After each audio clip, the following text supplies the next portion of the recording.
Okay, let's start. And this is welcome to the third Garrod Research Seminar Series talk in the Easter term. We're very glad that you're with us today. Just please be aware that this session talk will be recorded, and the Q&A session will be open after the end of the talk. Our today guest is Associate Professor of the Department of Anthropology of the University of California in Los Angeles, Dr. Stephen Acabado.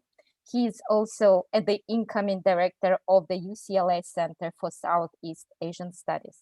And the today talk's topic is called Colonialism and Meta-Narratives in the Philippines, Decolonizing History Through Community Archaeology among the Ifugao. And the stage is yours, Dr. Acabado.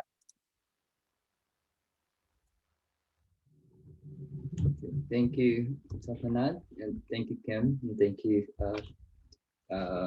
Cambridge Archaeology, for this invitation, and for everyone for joining us. It's always an honor to share our work to the wider community, especially since the topic of my presentation includes community engagement and inclusivity.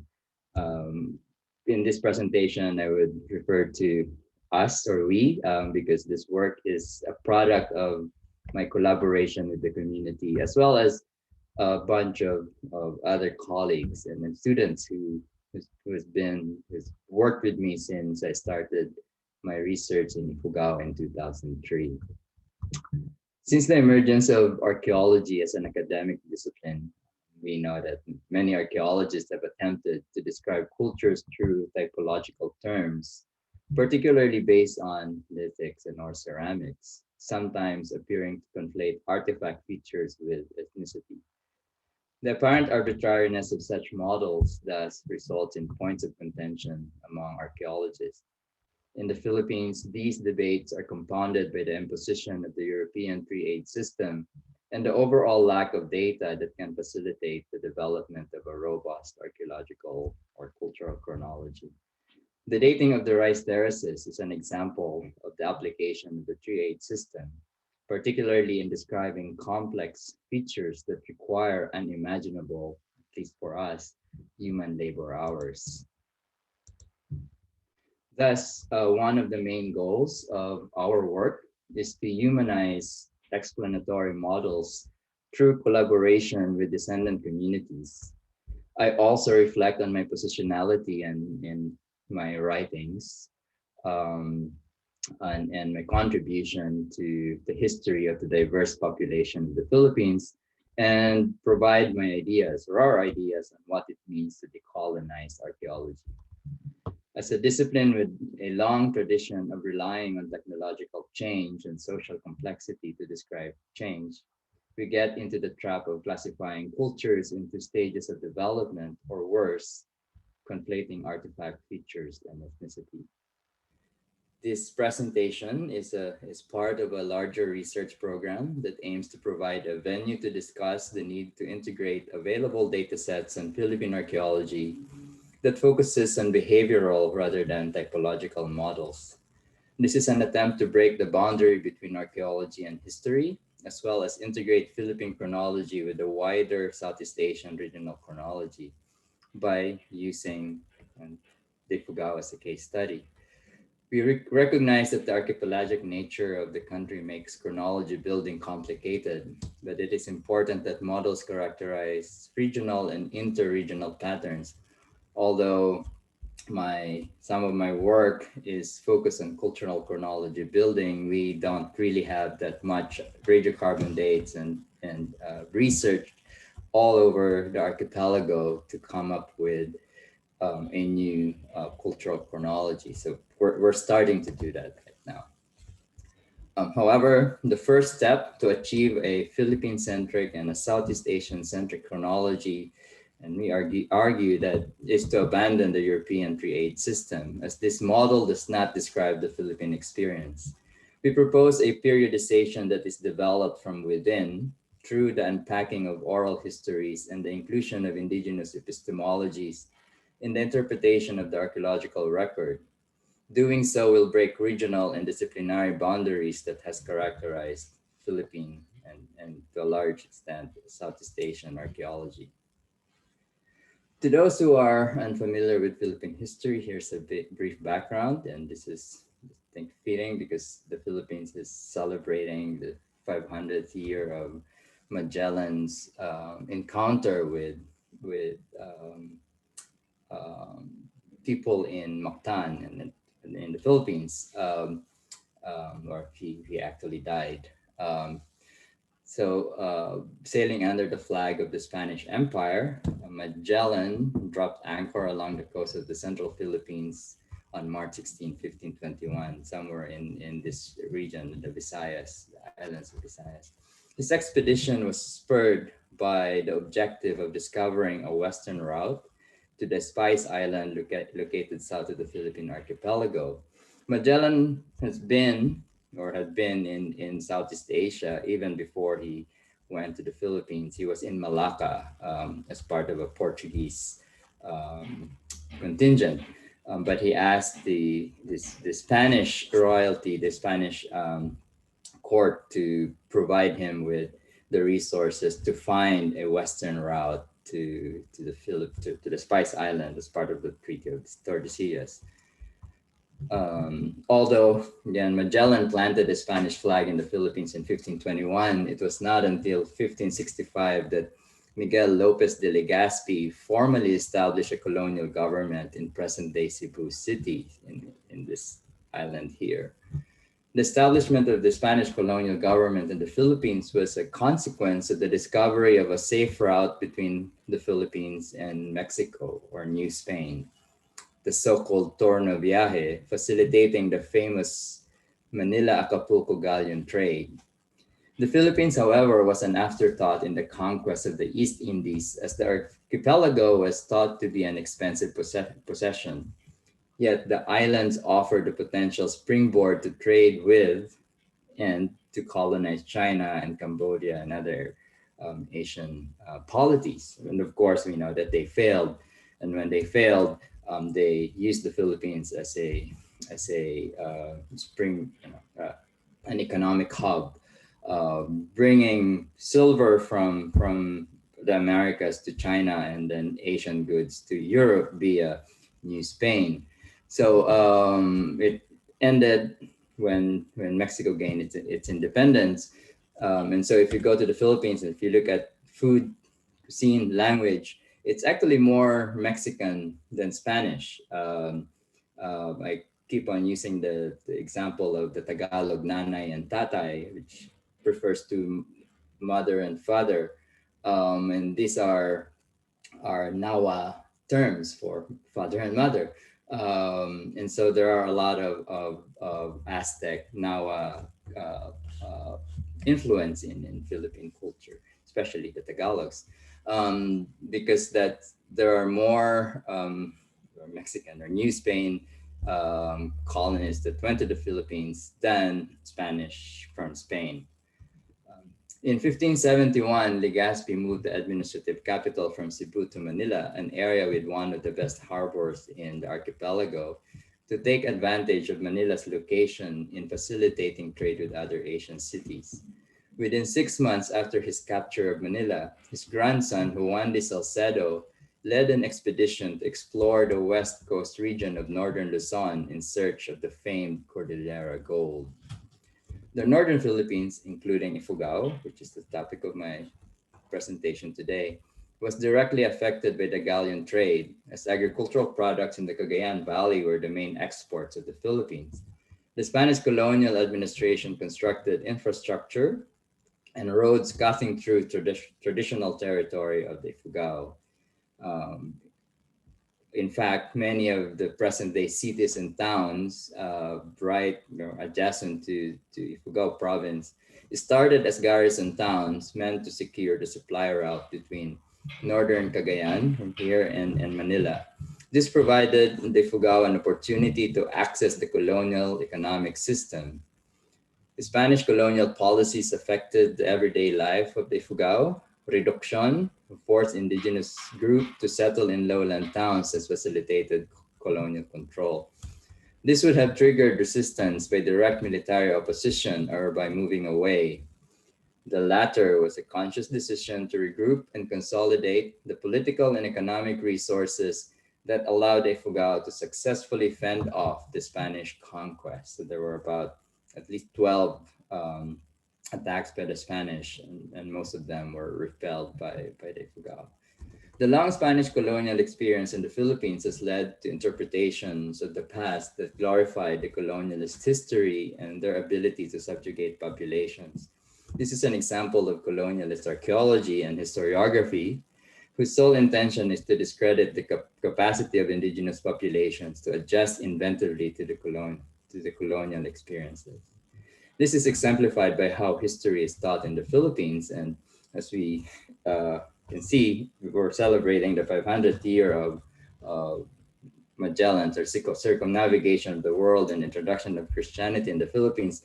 But I have yet to see an event that emphasizes in the diversity of cultures in the Philippines and our indigenous histories.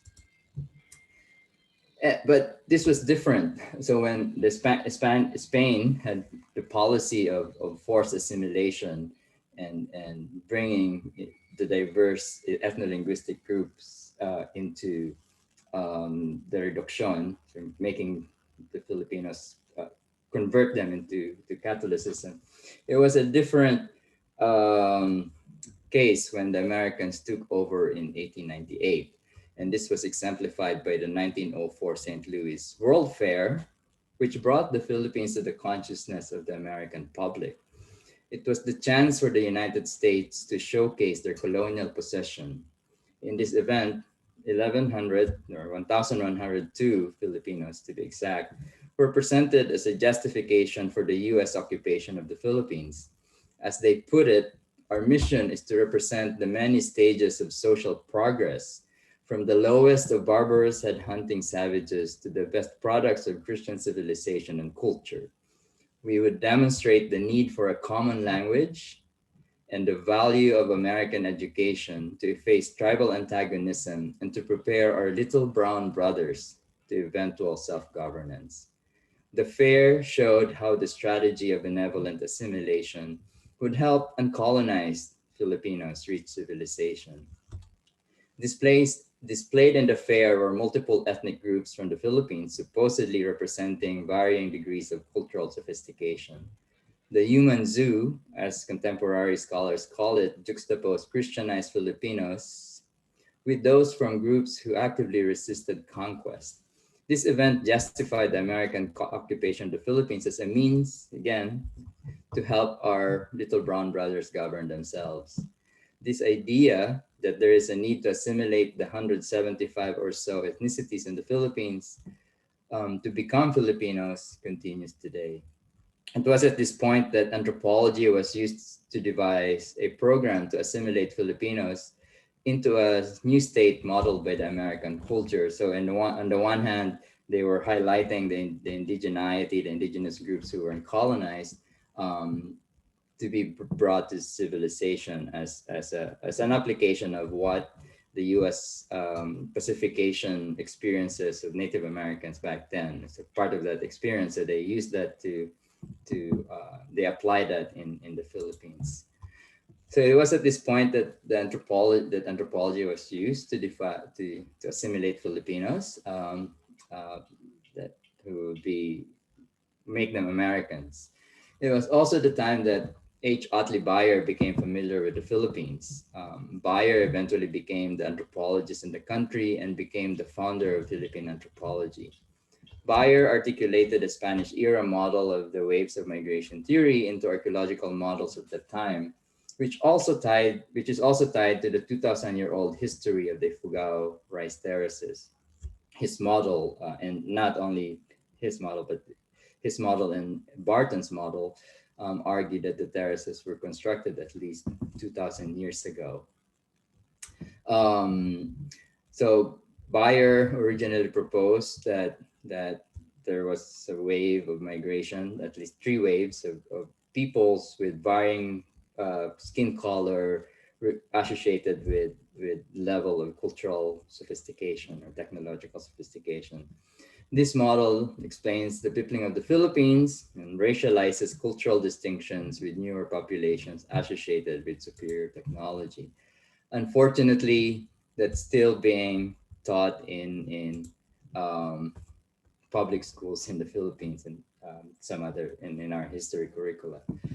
And it's also a product of our focus on labeling anything before the Spanish as prehistory, and because the absence of history, um, um, sorry, the absence of history, but the absence of history does not mean that the Ifugao do not have history.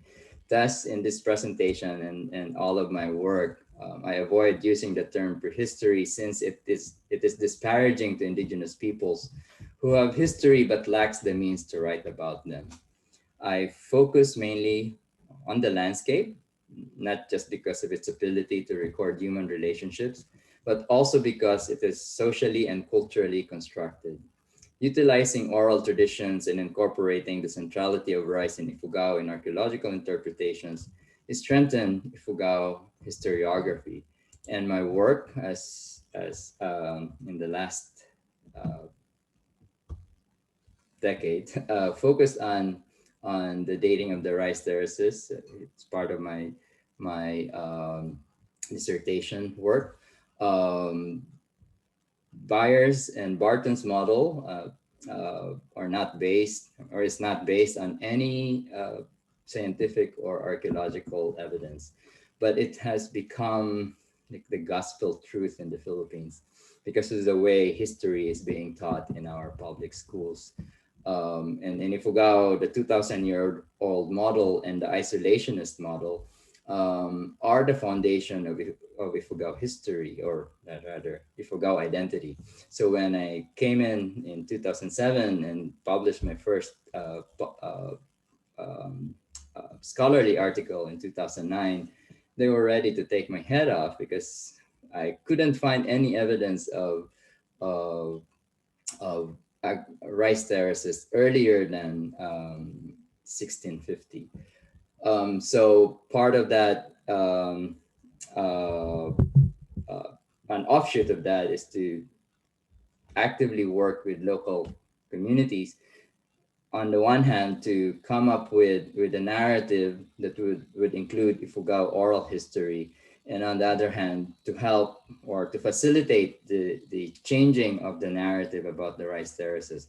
It's hard because even UNESCO, the UNESCO designation, the UNESCO nomination, emphasize the old antiquity of the terraces.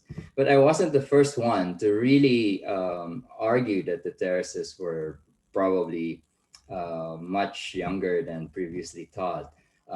There are archaeologists, historians, ethnohistorians who have argued that the terraces were probably a result of people migrating up to the mountains to avoid Spanish taxation.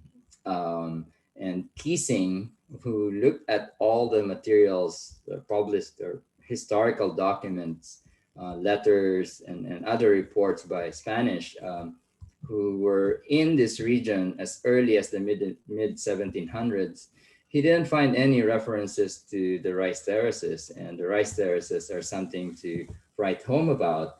But there was a complete absence of any references to wet rice or terraces.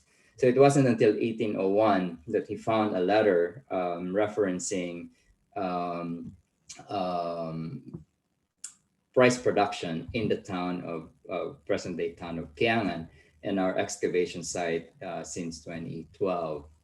So when I went back so I did my dissertation in 2007 and then went back to launch the Ifugao Archaeological Project.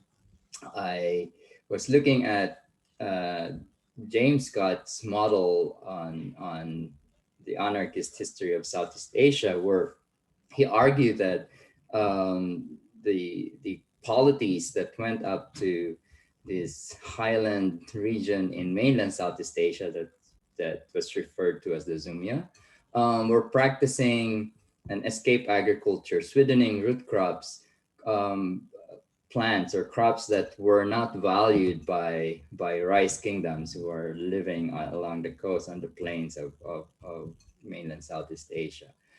He also looked at the friction of terrain and the friction of distance as a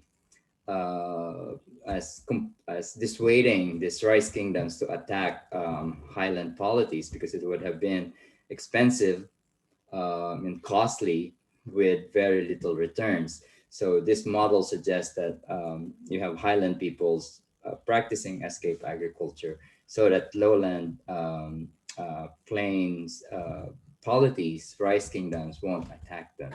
So when we launched the Ifugao Archaeological Project in 2012, our last excavations was actually in 2016, and we were supposed to go back last year, but COVID happened.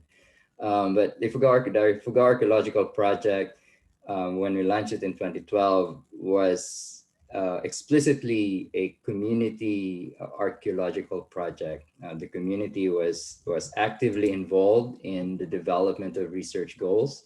We had to uh, conduct multiple meetings, discussions about what they need to, or what they want to get out of their participation. It was a different experience for them because the Ifugao is one of the most, if not the most studied region and ethnolinguistic group in the Philippines. So they're used to archaeologists, to social scientists, so the researchers coming into the region and then leaving after, and sometimes they would come back, but they're used to scholars coming in. But they were excited about the prospect. When I sent that initial letter, that I wanted to work with them, and so they invested in the research project. It took about 5 years, 4 or 5 years, for them to really buy into the research program, which is also part of this process that eventually led to indigenous archaeology in Ifugao. Um, and so I have a lot of my own research goals, but um, this last three the last three goals were from the community. So when we started and when I did my initial consultations, I said that I wanted to continue my work, my dissertation work, and test the hypothesis that rice cultivation in Ifugao was a late introduction, and taro and sweet potato were the initial cultivars. And they were hesitant about this argument because Ifugao social organization is based on the amount of rice holdings that they own, and the term for the poor, nawutwut, literally means root crop eaters. So when I told them that really Ifugaos of 1,000 years ago, even 600 years ago, were root crop eaters, and they didn't have any rice terraces back then. So it was a long process of conversation and discussions that eventually led to them uh, understanding the colonial nature of the 2,000-year-old model. So the results of our work suggest that wet rice is really very as late as the 1600s, early 1700s. All of the starch that we've analyzed so far suggests that they were eating taro. And so the arrival of the Spanish influence events in the Cordilleras.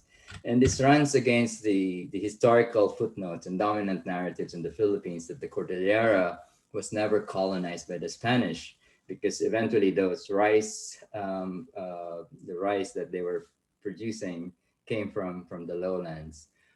They also had materials associated with rice cultivation and social organization that would have been procured from the lowlands. So the Cordillerans were not isolated from lowland groups, and most Philippine textbooks would suggest that if you want to learn about pre-Hispanic Filipinos, then you go up to the mountains and voila, you have a human zoo.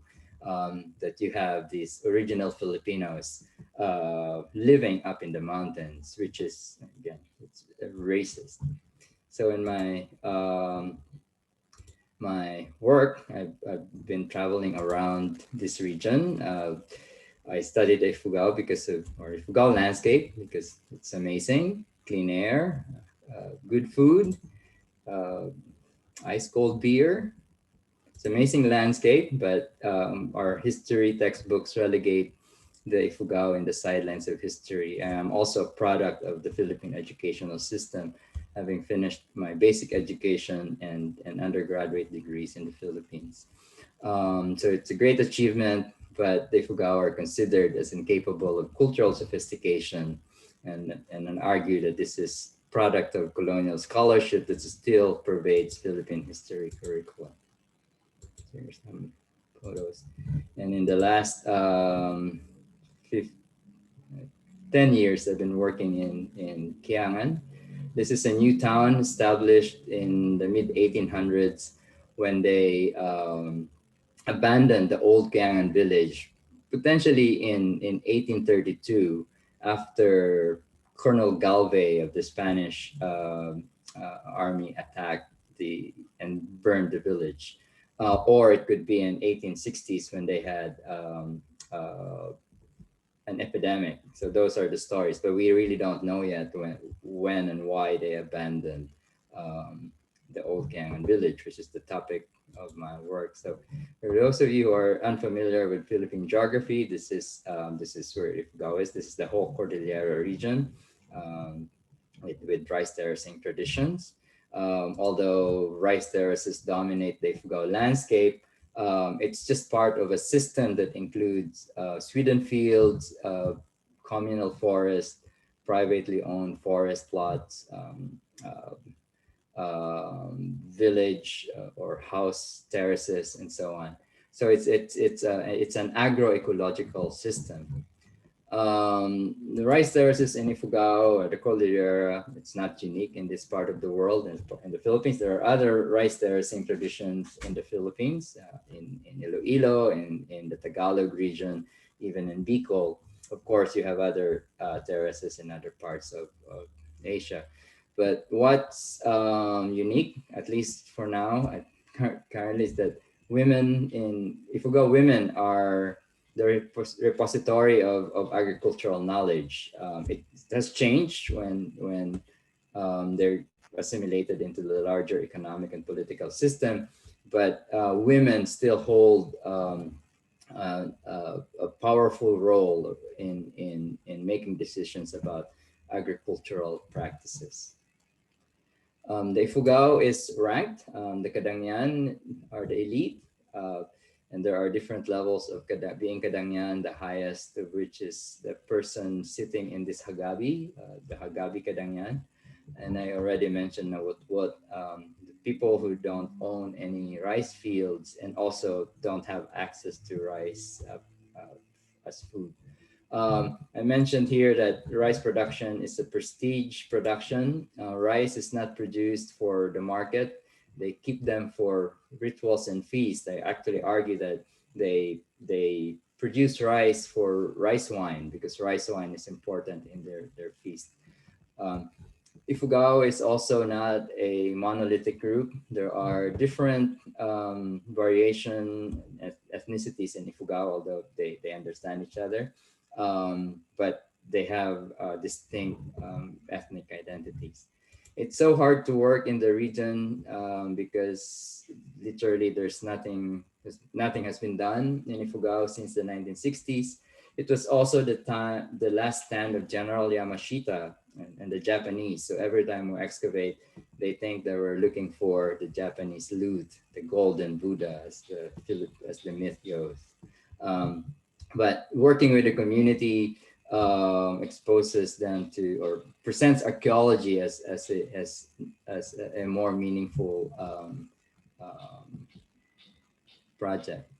So I needed to talk about why rice cultivation was as a late introduction and why it allowed them to resist Spanish attempts at conquest. And I looked at this habitus, the active dispositions and inclinations that guide individuals to understand their world and respond to stimuli provided by their social environment.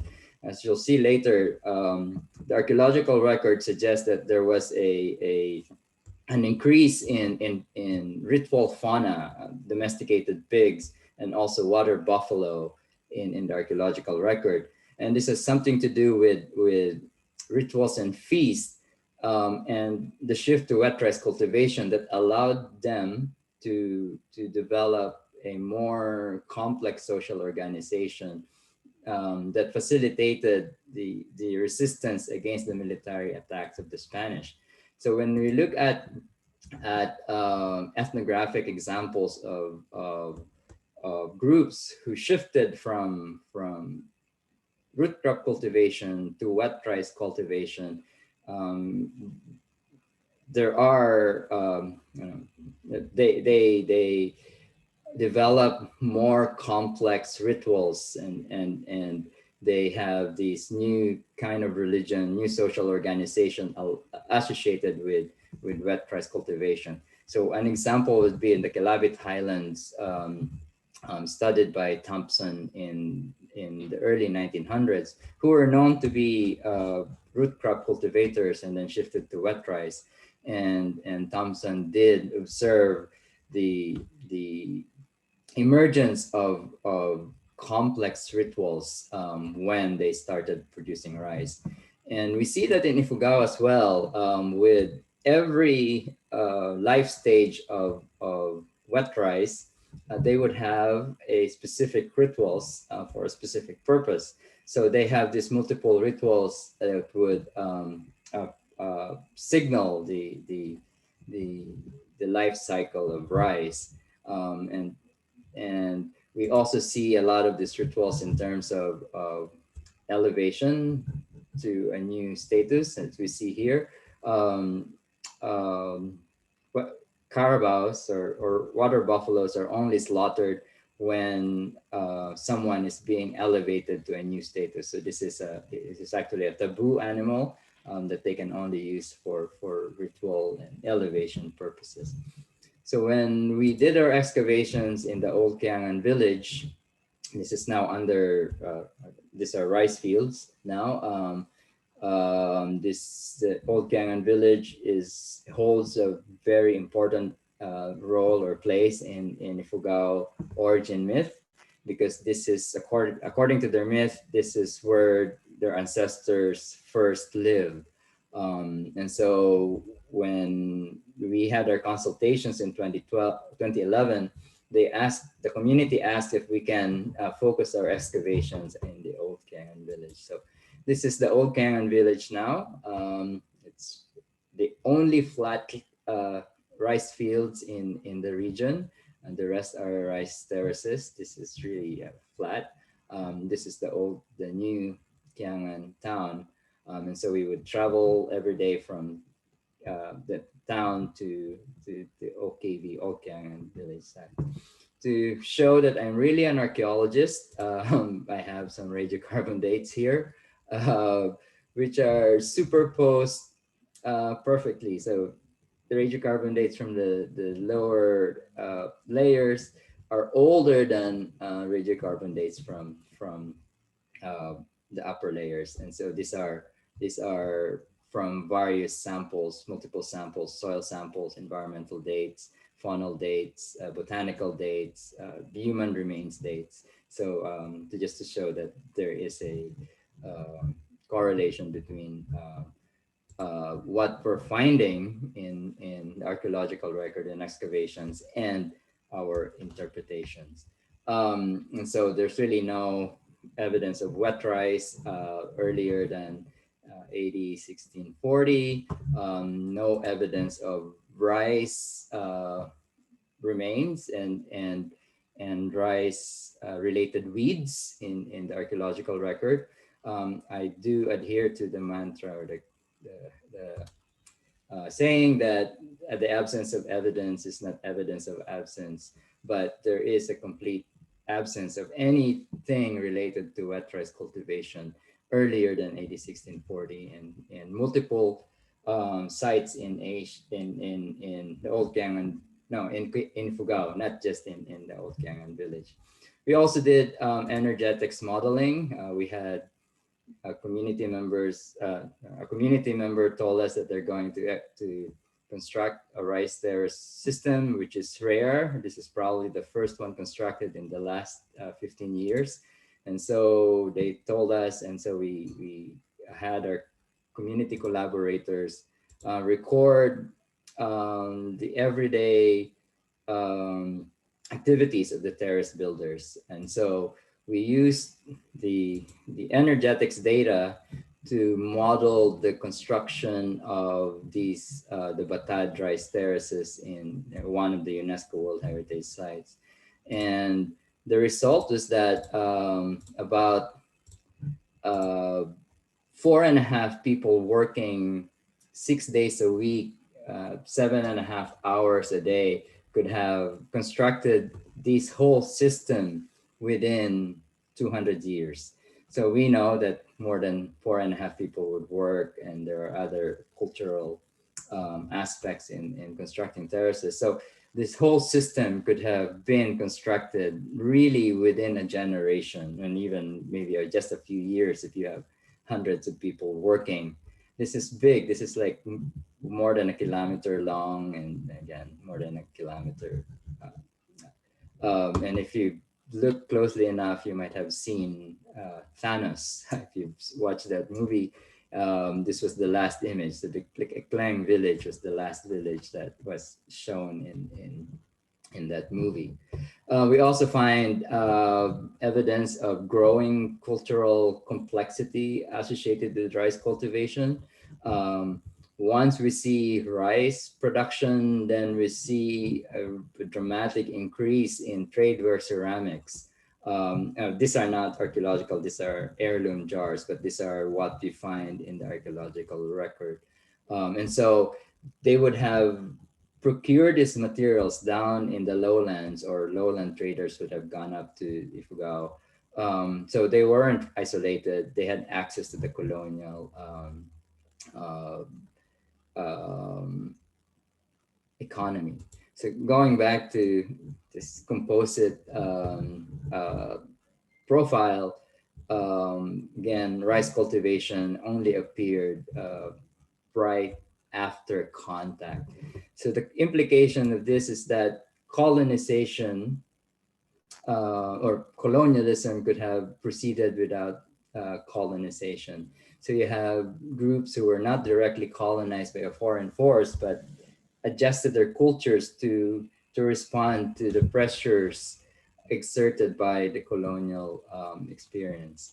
Um, and so to test James Scott's Zumia model for escape agriculture, it doesn't work in Ifugao because wet rice was valued by the Spanish. It would have been counterintuitive for the Ifugao to shift from taro to wet rice, because wet rice would have um, um, invited attacks from the Spanish by the Spanish. Um, but what happened is that when they shifted to wet rice cultivation, they were able to consolidate their economic and political resources. If you compare the old Kangan village with Manila, where Intramuros is now, when Legazpi encountered the village that is now what we call Intramuros, there were about 2,000 people in that village. When they went up to Ifugao in the old Gangan village, they recorded about 4,000 people in that very small area, and another 2,000 individuals living on three uh, neighboring villages. So there were population density wise, there's more people in Ifugao, and that's probably because of their rice production. The friction of distance it doesn't really work here too, because they're really close to the lowlands. And there are other areas in the Philippines, like the Lumad in Mindanao, who live up in the mountains, who were placed under the Spanish control. So the implication of this work is that the Ifugao and Philippine identity, generally, is largely based on the last 100 years of scholarship, still going back to the curriculum developed by the American colonial government.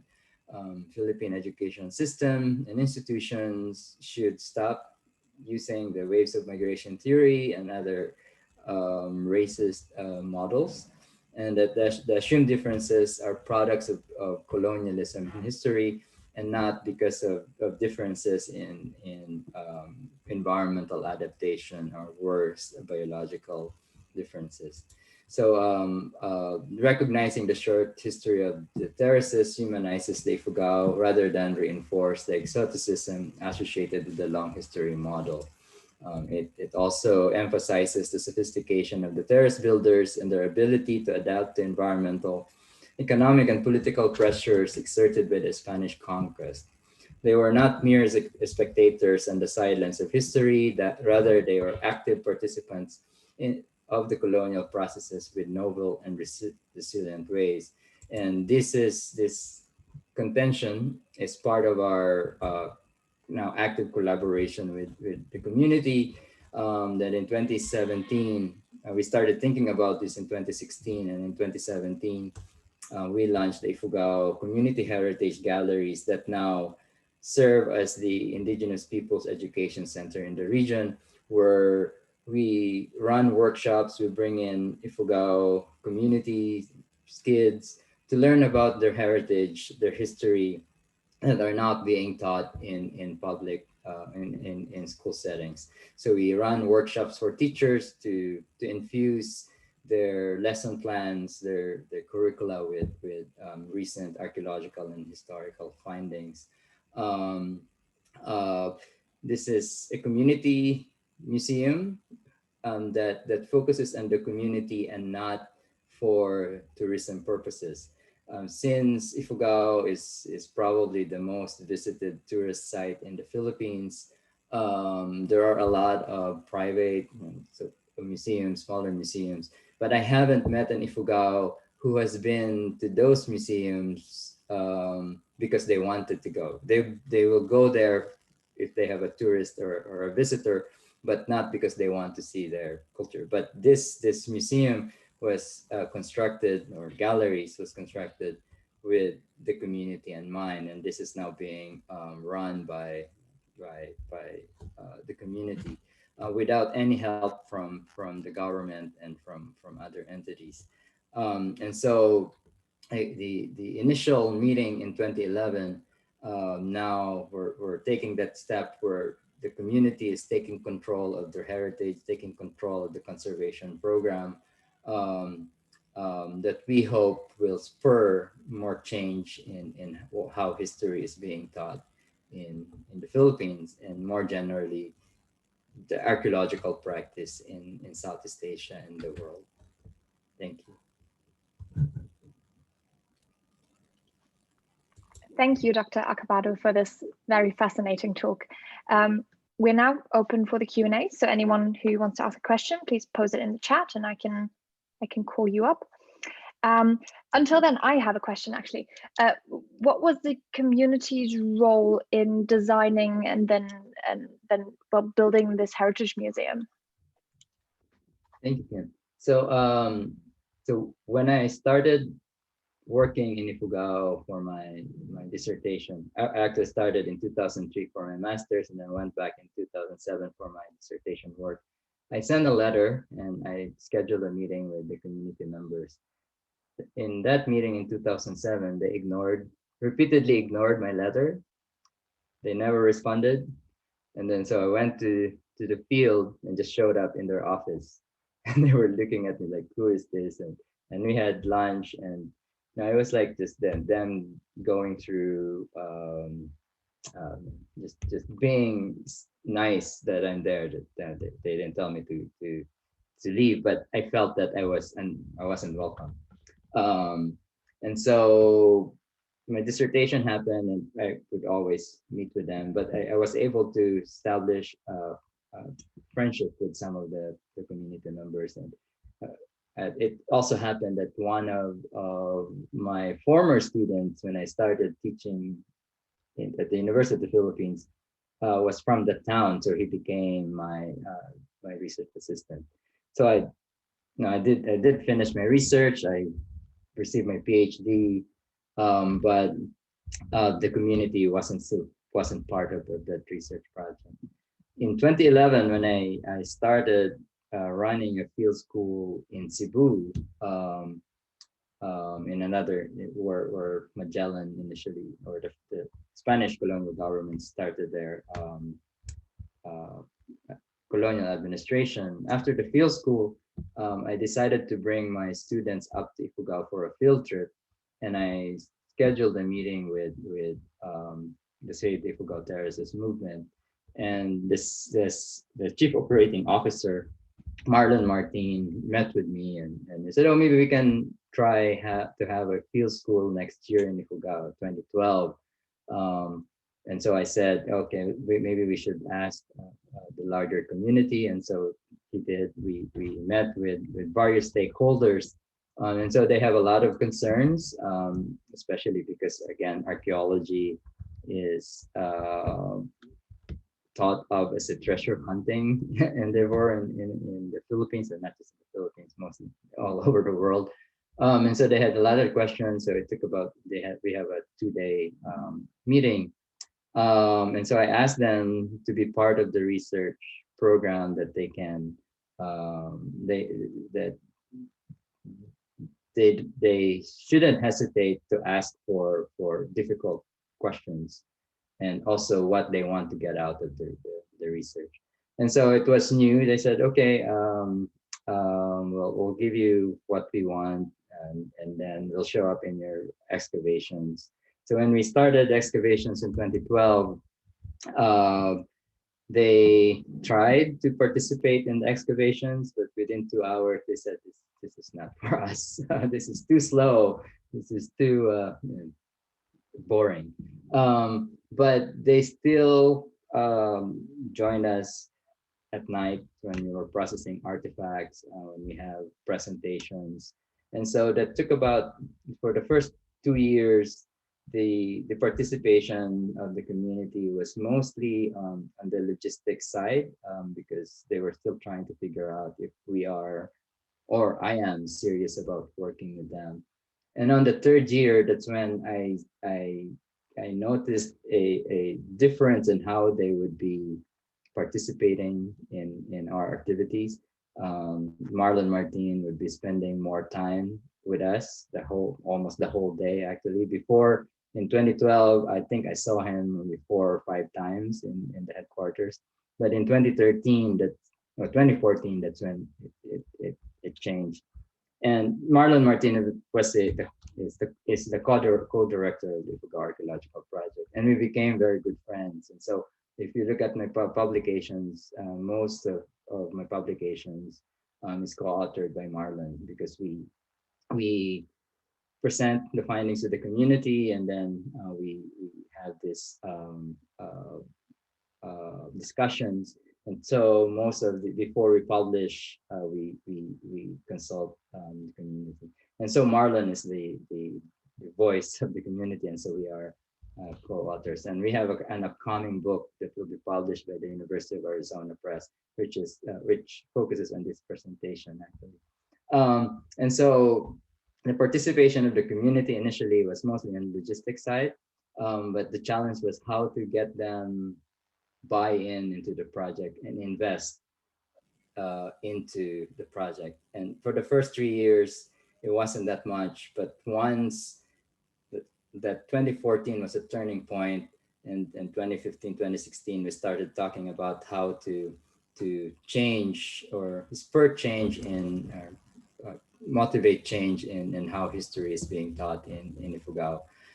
All of us in the Philippines learn about our national heroes, Bonifacio's, Rizal's, but there's really no space for local history. And so with Ifugao being described as a successful resistance to colonialism, but they don't learn about who were the main individuals in that resistance. And so by 2016, that's when we have this, the community started doing their own research. So they asked us to run workshops on how to do community ethnography. So we had ethnography. We invited cultural anthropologists to run workshops for elders to record their own oral history. So that's part of the process. And now they can do all of these things on their own, of course, to feed their own curiosity and to be used for heritage conservation purposes, not for academic purposes. But Marlon and I would use those data sets for publications. So now 90% of the research is done by the community, by the Ifugao, by IPED, Indigenous Peoples Education Center. We've also started running the weaving training. So in 2017, there were probably only about 15 elderly weavers. So weaving was a dying art in Ifugao. But when we opened the weaving center at the IPED Center, now we have about 45 weavers, and the new 30 weavers are really young, younger than me. And so we try to get this idea that without a stable income, heritage conservation wouldn't work. Without an entrepreneurial spirit, a top-down or a bottom-up approach to heritage conservation is probably not going to be sustainable. Thank you. John Robb, I think you wanted to ask some questions.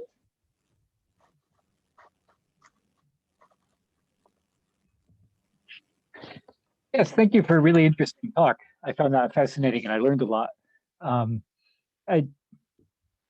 I wanted to ask a question about a sort of kind of odd, slightly paradoxical situation. I work in a marginal area of Europe that's very poor, and there's a very strong classics tradition on which local intellectuals are brought up, and they believe that everything is different once you get into the Greek authors. And so you end up with this paradox where you want people to believe in local empowerment and their own history, as opposed to the light going on when the written sources show up, very much like you say. But in order to do that, you actually need to show up and teach them a different way of looking at the past than the way that they are brought up thinking, and you effectively have to re-educate it. So in some senses, if you was to be decolonizing, you almost have to be colonial and show up from outside with a new understanding, which you need to educate them in, which feels sort of backwards and twisted. I haven't really figured out the answer to this, so I'd value your thoughts on it. Thanks, John. That's actually something that I grapple with, because I do believe that identity is now. Your understanding of your identity is a product of your experiences, most recent experiences. You don't have to go back to deep history to learn about, to define your identity. And that's one of the problems in I think in the Philippines and Southeast Asia, that we focus more on this pre-European contact culture, because that's, according to what we learn in schools, that's the original, at least in the Philippines, original Filipinos. So in Ifugao, their identity is based on this idea that they are they actively resisted the Spanish. So they were actually ready to take my head off when I said that your ancestors actually were lowland settlers who went up to the mountains and said, no, our ancestors wouldn't do that, because they would fight to death, because we're headhunters, we're warriors. But then I said, no, I said, it's probably because they went up to the mountains to regroup, to consolidate their resources, and both economic and political resources. And I also said that if you have if you look at history, um, most of the cultures that develop intensive agricultural systems, like rice production, develop their arts, develop centralized government. So I said, if you take the 2,000-year-old model, then your ancestors probably didn't do anything but plant rice every day of their lives. So that's when they started thinking about it. But of course, not everyone will. A lot of them still want to take my head off. But I was just lucky that Marlon Martin was very interested in what I do. And so he was the one who really led the project and guided the project into something where elders will be participating in. But what is really important here in engaging the community is figuring out the internal politics. I'm an outsider. It's easy for me to see the politics within the community, and in some sense, it's hard because you have to make a stand. And in this case, I took the direction of placing all of my effort into that person who was really interested in what to do. In some other talks I mentioned in 2012 there were two local historians, elder Ifugaos, who would visit our headquarters almost every day and would have conversations with me, especially with what they've written and what they've learned in school. Um, they were all hesitant about the younger dating of the terraces.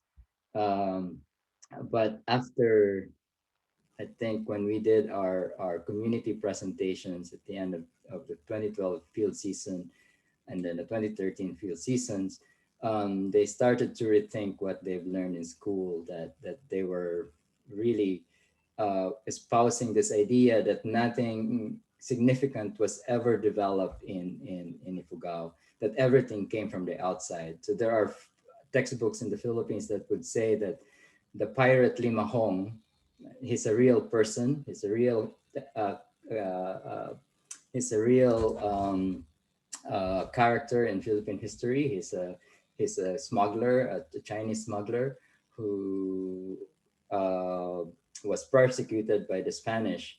And so he had a camp somewhere in Pangasinan, and they scampered up to the mountains. And according to the Spanish, they were the ones who developed the rice terraces, taught Ifugao.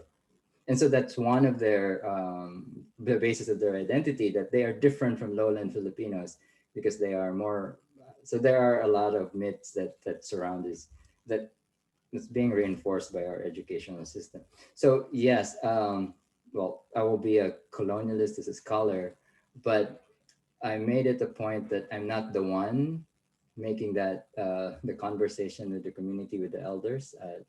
It was important for me that Marlon would share the findings to the community because he speaks the language of the elders.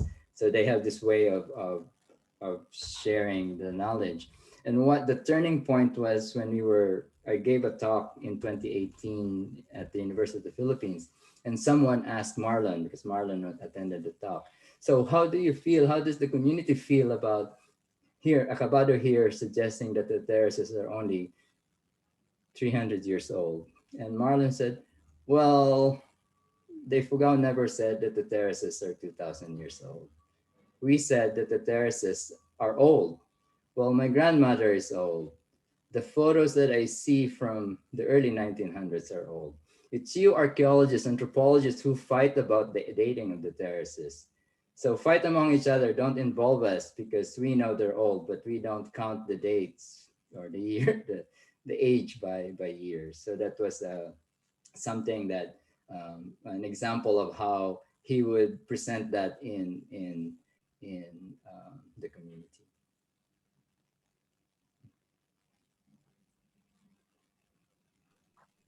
Okay, does anyone else have any questions?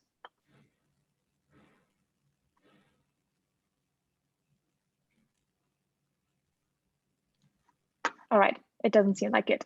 Okay, then thank you, Dr. Acabado, for this talk and for being here. And let me check. Oh, sorry, there was just something in the chat, but I'm not sure if it's a question. Looks like a big thank you. Yeah, exactly. Looks like it. Sorry for this. So yes, it seems like everyone liked it, at least from the chat. And yes, we're very thankful for you being here and for presenting. And yes, to everyone else, thank you as well for attending. And we hope to see you again soon, next week. Yeah. Stay safe, everyone. Thank you.